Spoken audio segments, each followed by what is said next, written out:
बिस्मिल्लाहिर्रहमानिर्रहीम। अस्सलाम वालेकुम। एक औरत का अल्लाह पे भरोसे का एक खूबसूरत वाक़या। एक ज़ाती शख्स का बयान है कि मैं हज करने के लिए घर से निकला तो मैंने रास्ते में देखा कि एक औरत जो बगैर सामान बगैर सवारी के पैदल चल रही है और अल्लाह पे भरोसा करके चलती जा रही है और ज़िक्र इलाही में भी मसरूफ़ है। मैं जब इसके पास पहुंचा तो मैंने इससे पूछा कि अल्लाह की बंदी कहाँ जाने का इरादा है। वो बोली कि अल्लाह के घर खाना काबा में।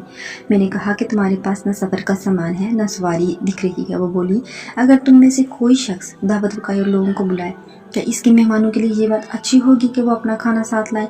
मैंने कहा नहीं। फिर इस औरत ने कहा कि अल्लाह पाक की ज़ियाफ़त इससे ज़्यादा हक रखती है।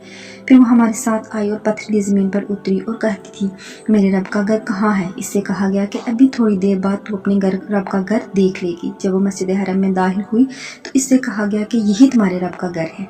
यहाँ पे मैं आप लोगों से रिक्वेस्ट करूँगी कि प्लीज़ मेरी वीडियो को लाइक करें, मेरे चैनल को सब्सक्राइब करें और शेयर करें मेरी वीडियो को। Thank you so much. फिर वो मैं कि यही तेरे रब का घर है। इसने अपना सर काबा की चौखट पर रखा और बार बार यही कहती रही कि ये मेरे रब का घर है, ये मेरे रब का घर है, हत्ता कि इसकी आवाज़ बैठ गई। जब हमने उसकी तरफ देखा तो वो फोत हो चुकी थी।